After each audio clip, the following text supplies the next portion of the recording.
नमस्कार, मैं हूं दीपिका शर्मा और आप देख रहे हैं वर्ल्ड क्राइम न्यूज। पहली बड़ी खबर, हमास और इजराइल के बीच चल रहे जंग के बीच अब अमेरिका ने पूर्वी सीरिया के कई ठिकानों पर हमला किया है। ताबड़तोड़ बमबारी की है, एयर स्ट्राइक की गई है, जिस वजह से कई ऐसे ठिकाने हैं, आतंकी ठिकाने हैं, जिनको ध्वस्त कर दिया गया है।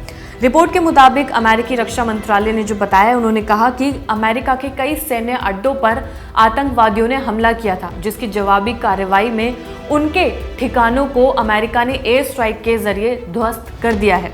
इसके अलावा रिपोर्ट में ये भी कहा गया कि ईरान के कहने पर ही ये सब हुआ था कि कई सैन्य अड्डे थे जो अमेरिका के, उनको निशाना बनाया गया, उनके लोगों को निशाना बनाया गया, जिसके बाद अब उन्होंने एयर स्ट्राइक करके इन सभी ठिकानों को ध्वस्त कर दिया है।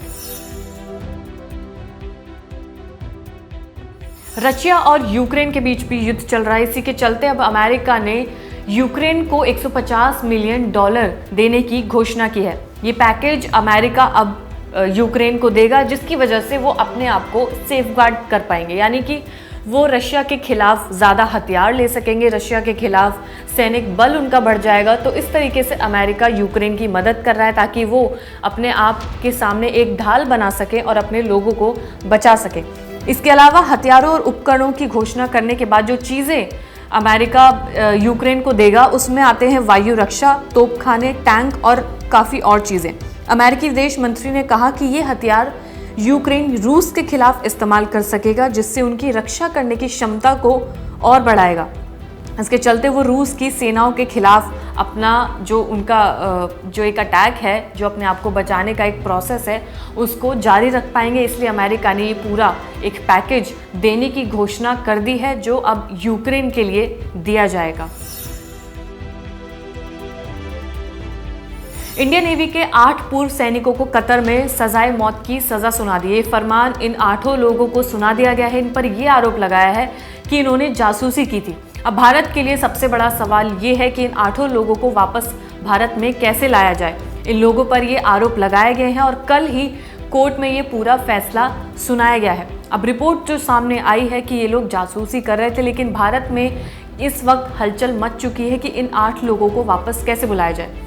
इस पूरी कहानी को जानने के लिए आप शम्स की जुबानी में कल की स्टोरी देख सकते हैं, जिसमें पूरी कहानी डिटेल में बताई गई है, पूरा केस बताया गया है। 7 अक्टूबर को हमास इजराइल पर अटैक करता है। कई लोगों की जान जाती है, कई लोग इसमें घायल होते हैं, कई लोगों को बंधक बना लिया जाता है। कई ऐसे रिपोर्टर्स भी उस जगह पर पहुंचते हैं जहां पर लाइव टेलीकास्ट आपको दिखाया जाता है, लेकिन जो डर था लोगों के मन में, वो भी तस्वीरों के जरिए सामने निकल कर आया। पूरी दुनिया में ये तहलका मच गया कि आखिर वहां पर हमास के लड़ाके लोगों पर किस तरह से अटैक कर रहे हैं और ये कब से प्लानिंग की जा रही थी। तो एक रिपोर्ट सामने आई है जिसमें ये बताया गया है कि हमास के लड़ाकों ने प्लानिंग की कैसे, क्योंकि इससे भी बड़ा सवाल मोसाद पर उठ रहा है कि आखिर हमास की किसी भी एक्टिविटी के बारे में मोसाद को क्यों नहीं पता चला। तो इसका जो रिपोर्ट सामने आई है उसमें ये पता चला कि हमास एक तरीके से एक सुरंग का इस्तेमाल कर रहा था, जिसमें एक फ़ोन रखा गया था, यानी कि कोई नॉर्मल सेलफोन नहीं, एक लैंडलाइन फ़ोन, जिसके ज़रिए पूरी प्लानिंग की गई, जिसके ज़रिए बातें की गई, और इस वजह से मोसाद किसी भी फ़ोन कॉल को ट्रैप नहीं कर पाया।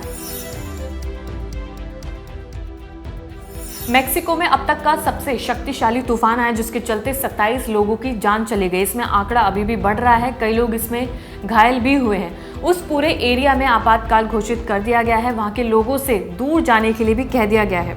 उस एरिया में लगभग 9 लाख लोगों की आबादी है, इसमें कई सारे लोग हैं, जहां पर अब पूरी तरह से मलबा ही मलबा दिखाई दे रहा है, जिसके चलते लोगों में काफ़ी ज़्यादा टेंशन पैदा हो चुकी है। इस तूफान के बाद अस्पतालों में भी पानी भर गया है और मरीजों को इलाज के लिए सुरक्षित इलाकों में ले जाना पड़ रहा है। सरकार ने उस क्षेत्र में आपातकाल की स्थिति घोषित कर दी है, लेकिन उससे उभरने के लिए अब काफ़ी ज़्यादा समय लग सकता है और उस तूफान को रुकने में भी काफ़ी ज़्यादा समय लग सकता है। फिलहाल इस बुलेटिन में इतना ही। ताज़ा खबरों के लिए देखते रहिए क्राइम तक।